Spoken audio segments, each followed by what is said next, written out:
tutto quello che può roteare intorno al caffè. Non soltanto caffè da bere, ma ad esempio, poco prima che iniziassimo questa intervista, un caffè da odorare per tutta la giornata.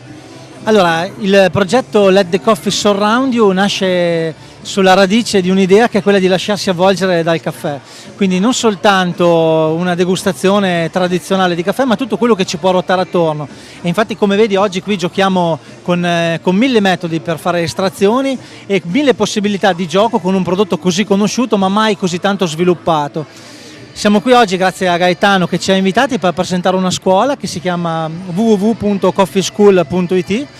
e questo è un progetto con il campione italiano, il pluricampione italiano Andrea Antonelli, e con me, che nasce proprio per la formazione dei ragazzi, che riguarda sì latte art e ACIB, ma anche quello che riguarda la torrefazione del caffè e tutti i metodi e tutti i giochi che possono ruotarci attorno e dare proprio un'educazione più allargata, più importante in un momento anche così difficile anche per ragazzi giovani che hanno più possibilità comunque di affrontare un mercato che in realtà è molto complicato, però la professionalità deve essere sempre ai massimi livelli. Mi raccontavi, e mi piacerebbe che lo raccontassi anche al microfono, un aneddoto comunque legato all'essenza di caffè di cui mi hai fatto omaggio attraverso questo nastrino al polso.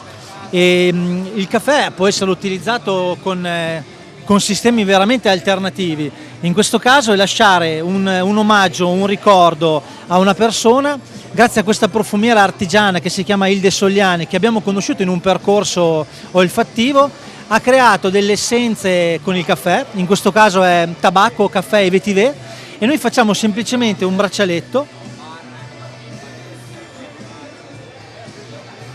spruzzando l'essenza, e poi lo andiamo a legare al polso della persona che ha un buon ricordo della nostra giornata e se lo può portare veramente per tutto il giorno.